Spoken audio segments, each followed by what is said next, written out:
Hi, Jocelyn. How are you, Yahia? Thank God. Terrific. Awesome. Good, beautiful weather down there. Ah, yes. We had such a lovely Shabbat. It was like so pleasant. Good, Enjoyed the sun. good. Since we actually do our prayers outdoors due to Oh, the that's awesome. corona, it's a real treat. Yes, awesome. Yeah, this is the time of the year that it's quite nice, isn't it?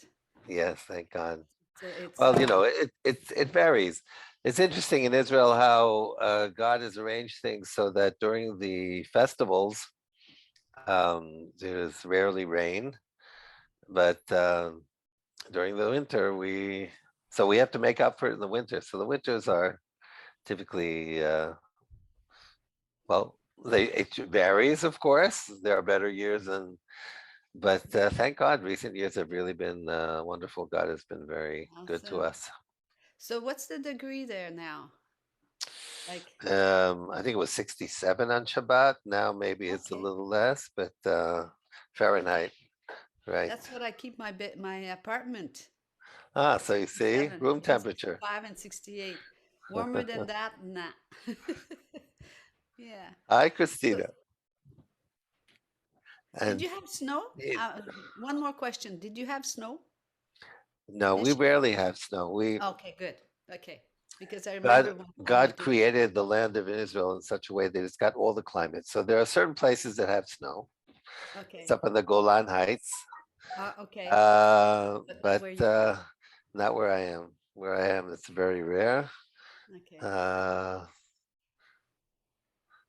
Look, if Awesome. you're going to collect the Jews from all corners of the earth, you're going to have to also arrange so that each one can have the climate that they're used to. So you Yes. literally, when you go north south, it's amazing. In short Yes. distance, within 2 hours, you can go from snow to the lowest point on earth, right? Which is Yes. right. Yeah. Awesome. I have a question for you, Yair. Your Sure. Bible that you read, it's Hebrew mostly, right? I really rarely look at the English. Yes.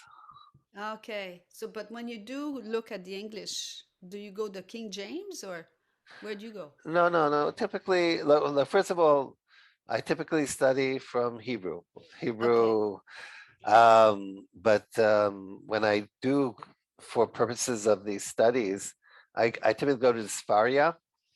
Sefaria is a wonderful site which we shared also in the past. It's got Hebrew English commentaries organized in an amazingly convenient way. So I use the translation. Right. Yeah. So I missed Good to you see again. everyone. Shavua Tov, bless you. Hi, It's you. everybody. Hello.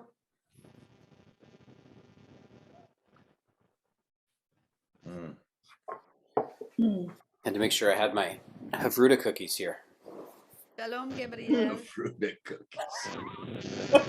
You shared those cookies with us, Gabriel. No, I share the Torah with you. I won't share my cookies. That's good. That's good. That's the best food, actually. I'm joking. Of course, I'd share my cookies if I could, but they're not. They're But they're not the not. coffee. Digital. Yeah, that's it. Nice black, good Oh, stuff. there's John. Good morning, John. Jonathan is. Looks like you're at the airport. Yes, I am. Oh, are you coming over? Oops, you. You're Okay. Apparently not. muted. You're muted, Oh, Jonathan. Oh, sorry. Yeah, I'm in the airport. I'm flying to the US tonight. Oh, Uh, very Okay. nice. I'm muted. Okay. Sorry. California? No, Chicago. Jonathan is our globetrotter. He's just everywhere all the So what are time. you doing in Chicago, Yonatan? I know you, I Well, remember the last time you were there, but so you're same going. yeah, reason. Same reason. yeah, same thing. Awesome. Chicago is my base, and from Chicago, I'm traveling by car to like other places in the Midwest, like Detroit, Cleveland, Pittsburgh. Okay. Very nice. Very So, nice. shall we get started? I think we got a good, got 11 people. So I'm not sure we have a minimum number, but we will get rolling. Welcome everybody to this week's eNoam discussion group. Here we are in January. I'm thinking that the January that Yair is experiencing is very different from the January that I am experiencing.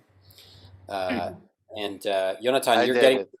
you're getting a taste of it in Chicago. What do you mean? You mean the freeze? Yes, the freeze.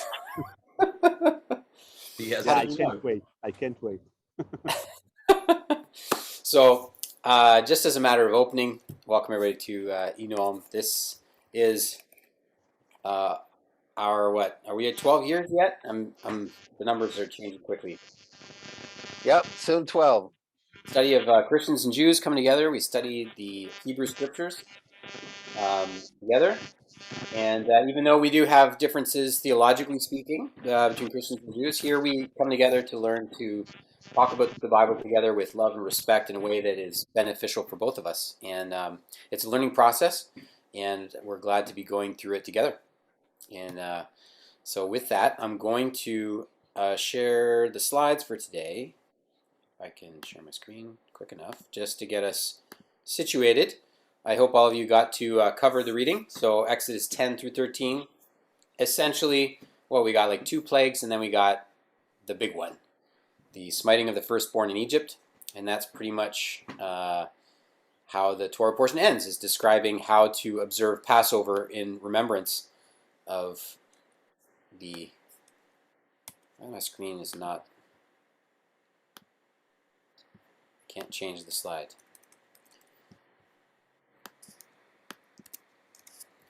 There we go.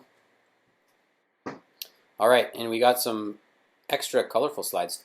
Well, colorful. They're all gray. But, all right, so who made this slide? I want to know who made it.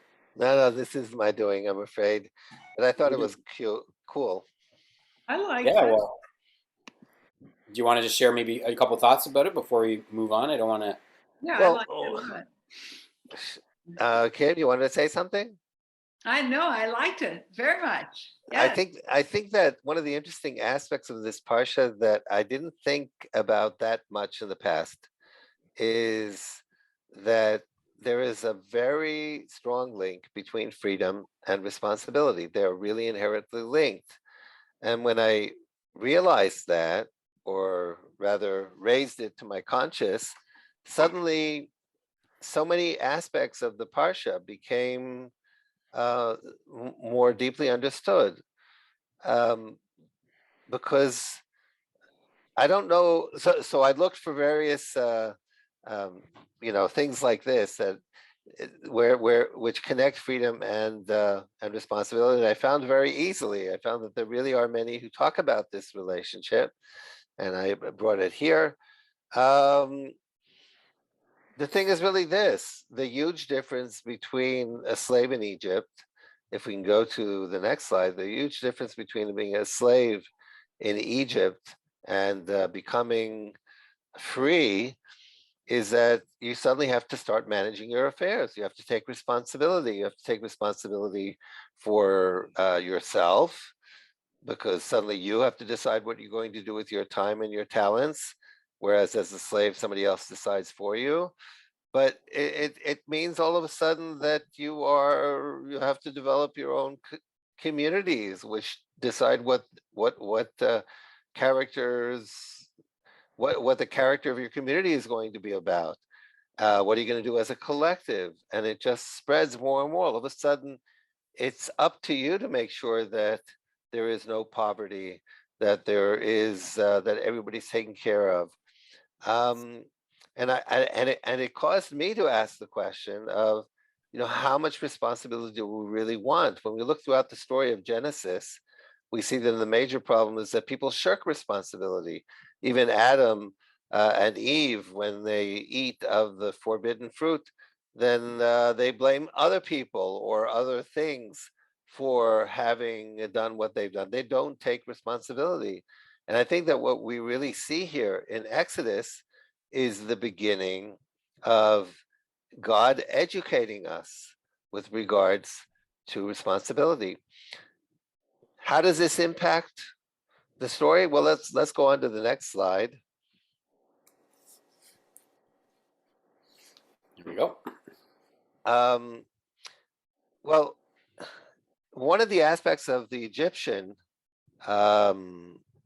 culture is that it's a completely slave culture. In other words, there's really only one person, that is Pharaoh himself, that is responsible for everything. He dictates everything that goes on in Egypt.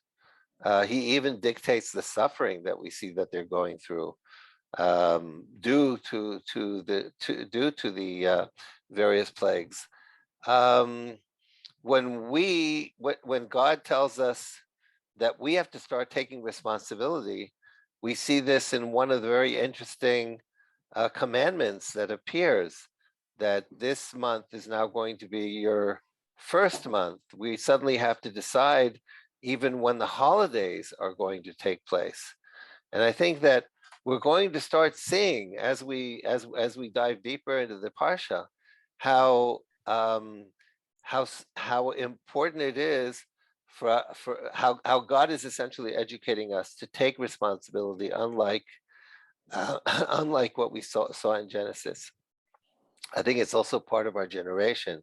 There's a very interesting Jewish statement that says that the history of mankind consists of 6,000 years, 2,000 years of tohu or chaos, where there's nobody's telling anybody what to do.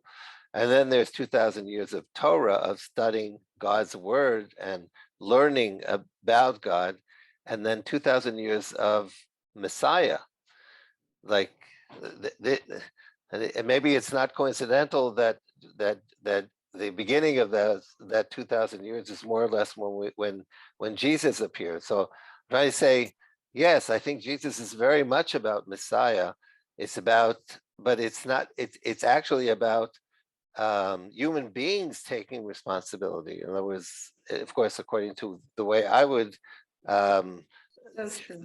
I would see Jesus as it's about that he took responsibility and he initiated something amazing, which is bringing the Torah that belonged to the 2,000 years before that, bringing that to the nations.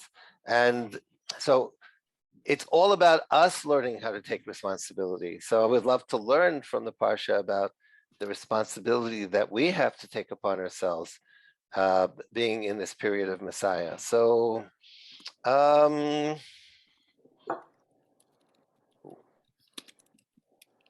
don't know. How deeply do we want to go into this? I think as deep as each of our groups want to go, I think. Exactly. I think this is really, I would really love to address some of the fascinating questions that clearly appear here, the questions relating to why do the negotiations between Moshe and Pharaoh start breaking up towards the end?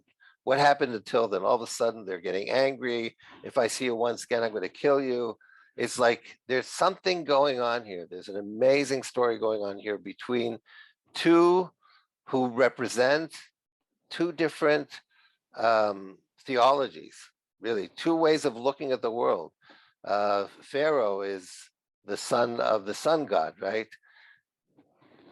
That was the theology of that time. How do they look at mankind? How do they look at on this issue of responsibility?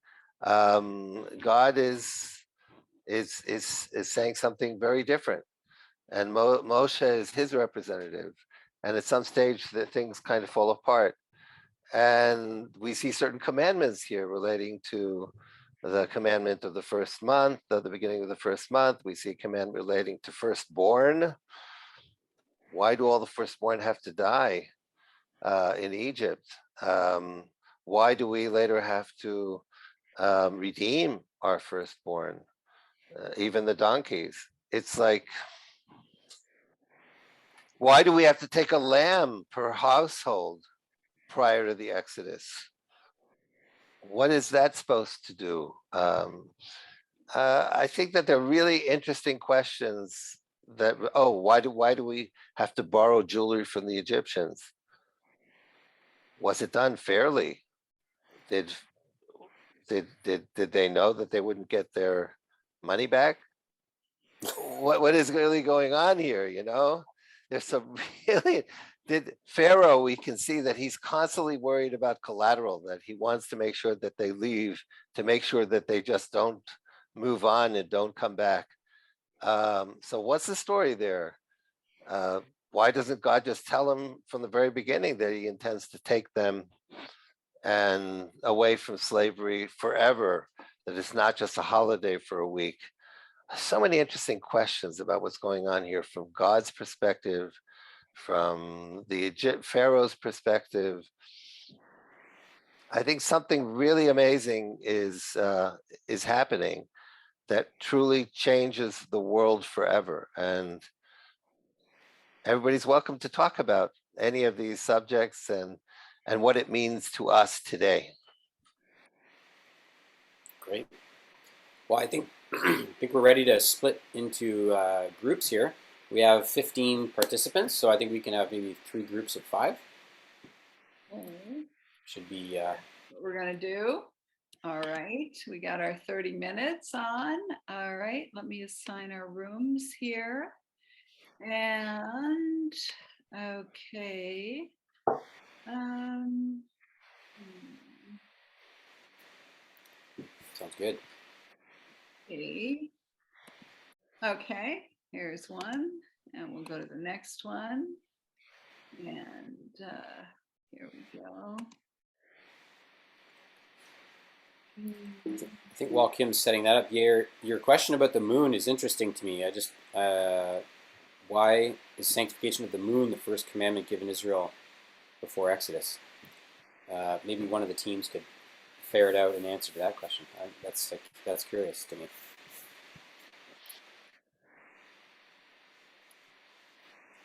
And I'm already reiterating the hint that there is a linkage between freedom and responsibility,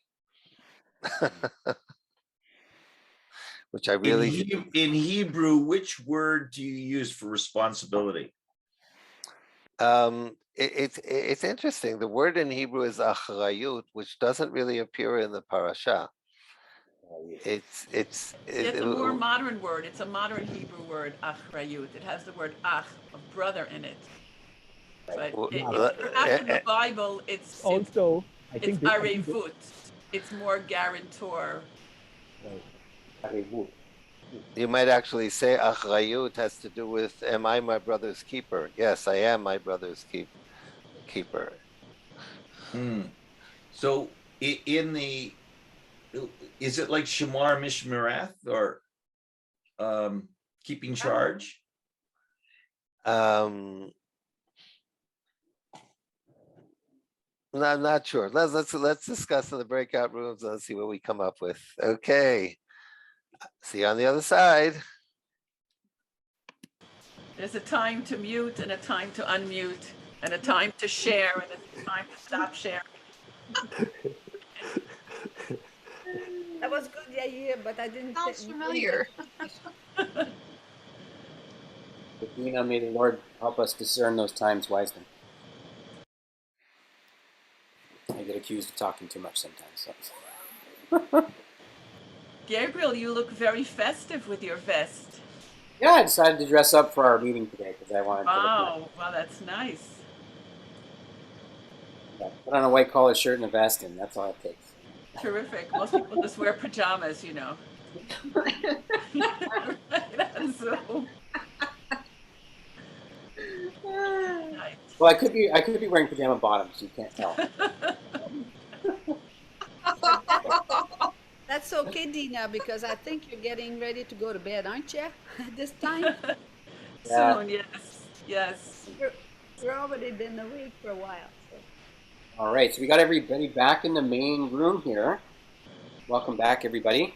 Unfortunately, so we gained someone. Oh, I think Eve was the one that we gained, and we lost Yoav. Just to say, Yoav had to go take care of the kids, so he took off. But while we still have time, what interesting and stunning thoughts came up? Before that, Gabrielle, you mentioned you have are the kids okay? Yes, they are okay. Oh, They had no major problems. It was just Okay. typical child Ready to smacking attach to prayer. problem situation. Thank you, my Father. They're fine. So, what came up? What came up in the chats?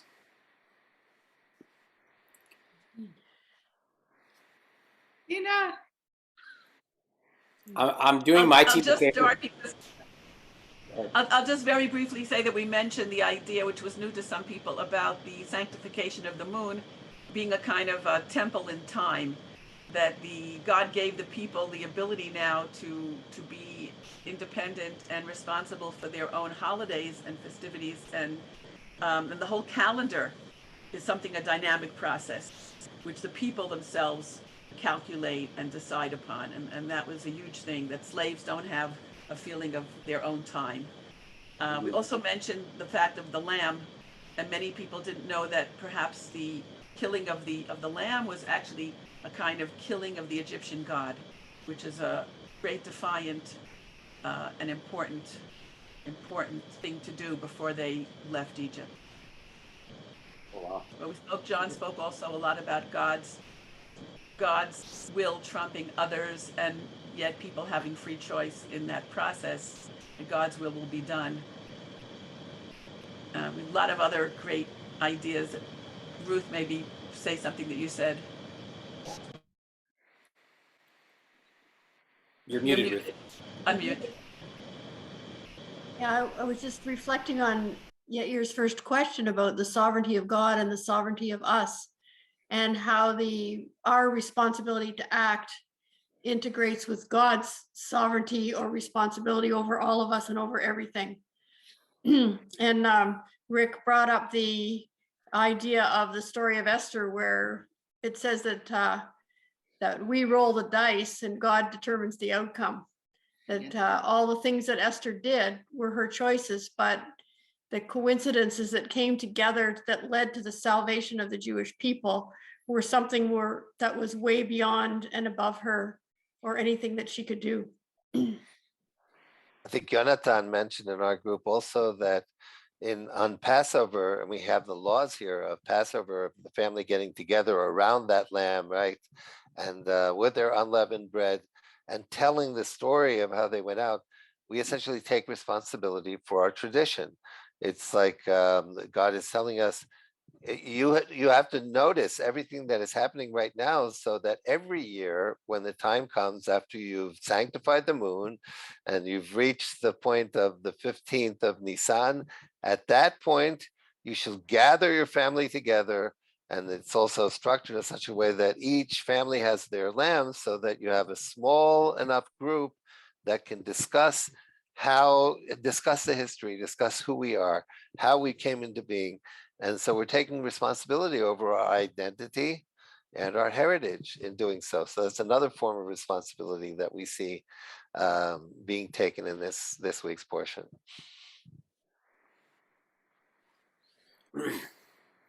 Yeah, I can't help but think that also in an agricultural society, the moon and the cycles of the moon are very, very important for the cycles of crops, the cycles of of planting, of sowing, and it seems to me that a culture, if you're establishing a culture and a rhythm within a community, where every new month, basically, that's signaled by the moon, the changes in the moon's phase, that you sanctify it every month. You're redeclaring that this month belongs to God, and that you're living within a framework and a time, a sense of time that belongs to God, Hashem alone.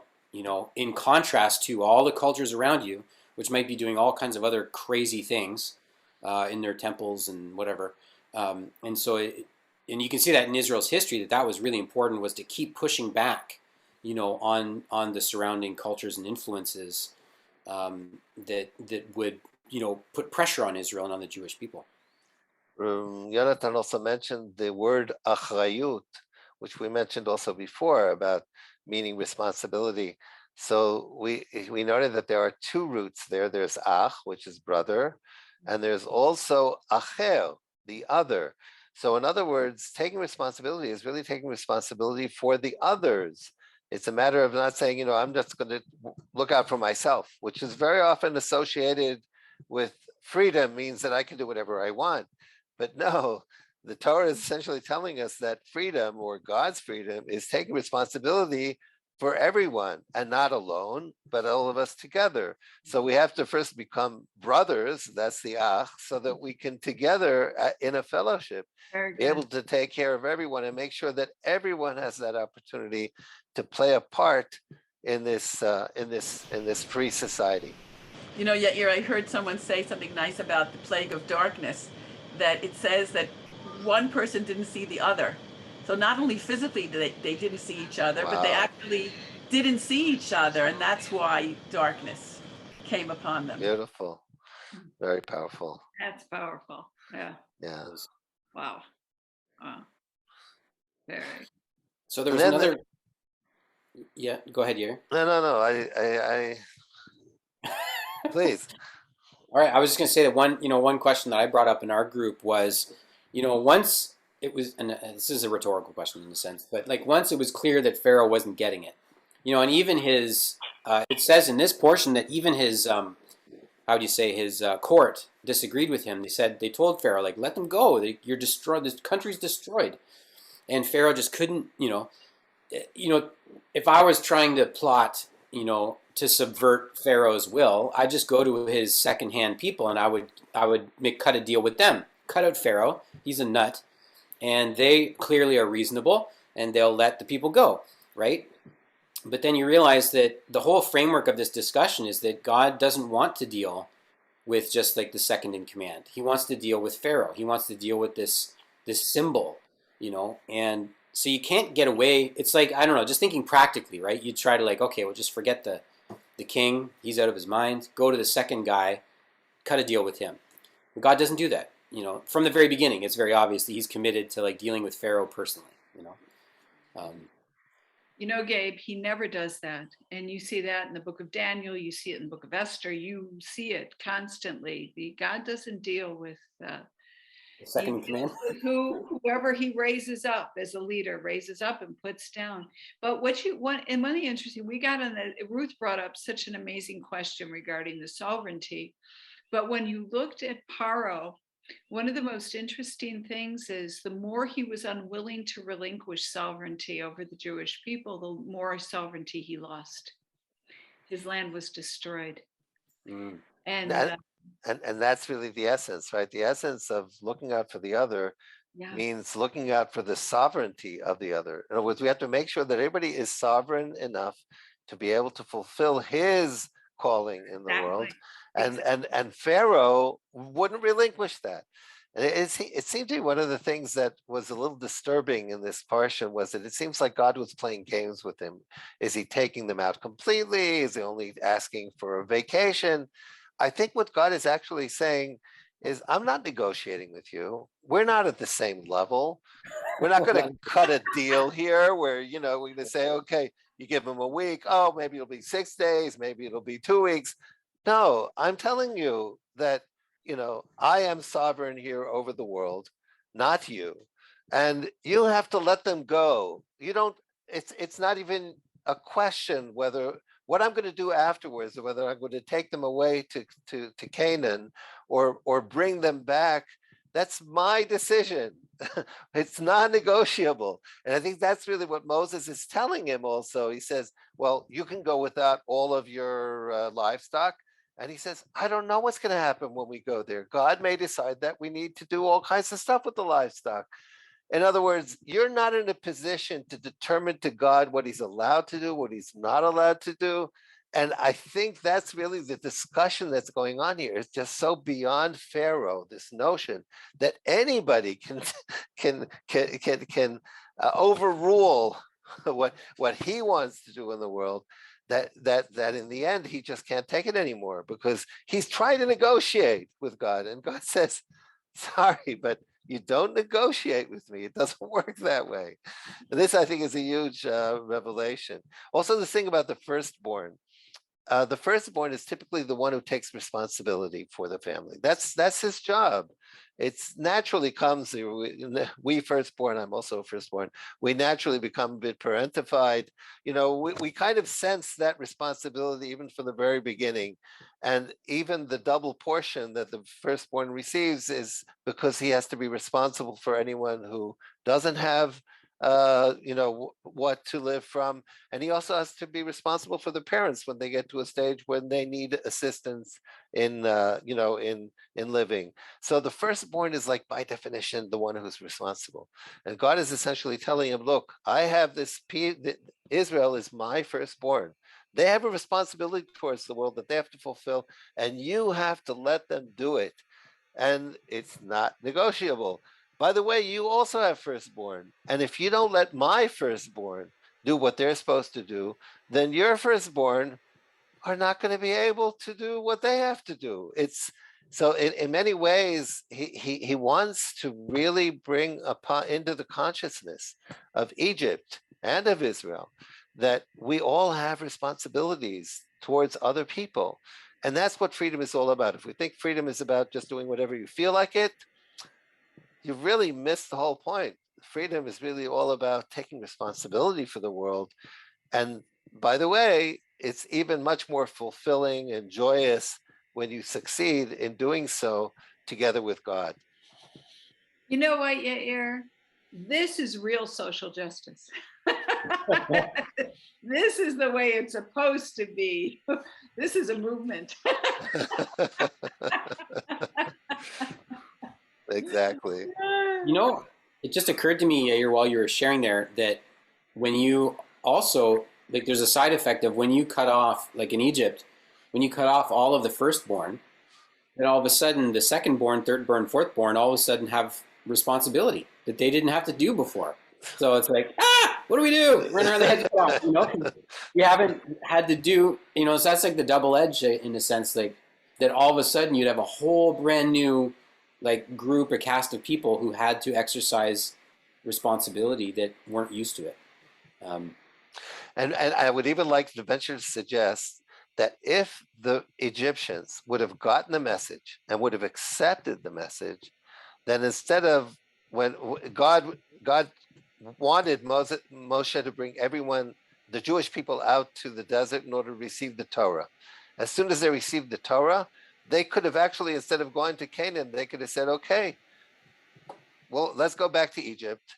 And now we can share the Torah with them, and we can do all of this together, just like, they're going to do an eNoam someday. Anyway, so if in many ways, God's decision on what he's going to do after this vacation, right, after this celebration at the mountain, is actually not predetermined. It's going to change according to our freedom of choice, according to the Egyptian choice, according to the Israeli choice. Even we see, based on certain decisions that we made, instead of going straight to Canaan, we had to spend 40 years in the desert.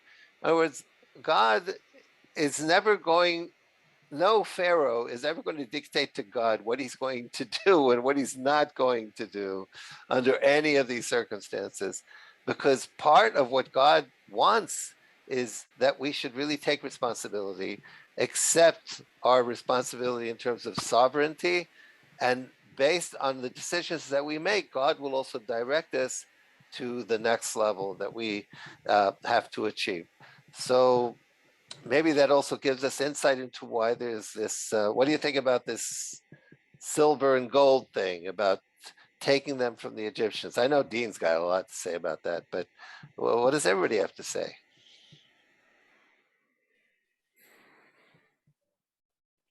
Silver and gold. What happened? It's so quiet. Sorry, no, Kim was singing very gently.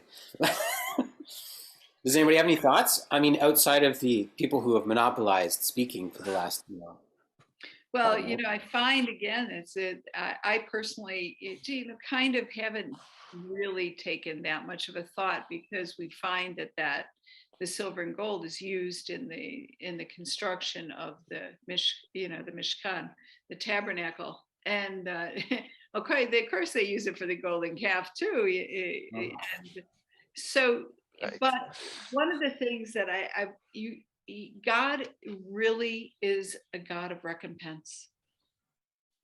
And when he says, you're going to pay, and when it came to Israel, they were being paid back wages. This was all the back wages that they should have been paid when they went into slavery instead of being slaves. So this is back wages. God is always a God of recompense. He will always reward you for your labor, and it will come. And so I think that there is this whole aspect of that.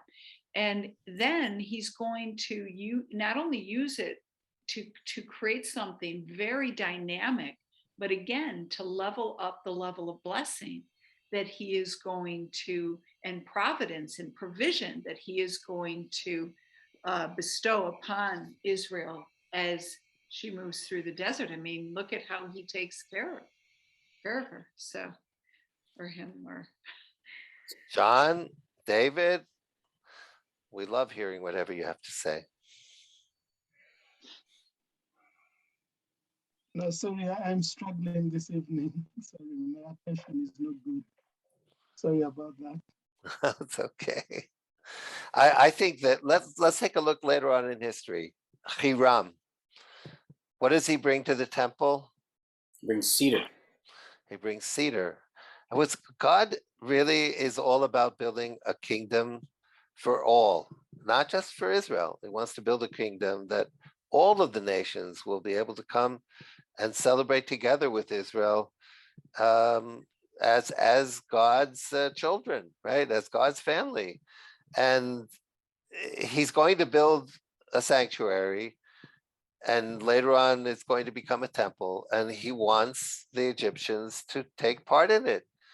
They didn't want to do it from their own volition, so God kind of coaxes them, right? He makes sure that it describes that matzachen, that God caused them to look favorably at the Jews when they asked him. He tells the Jews, ask them.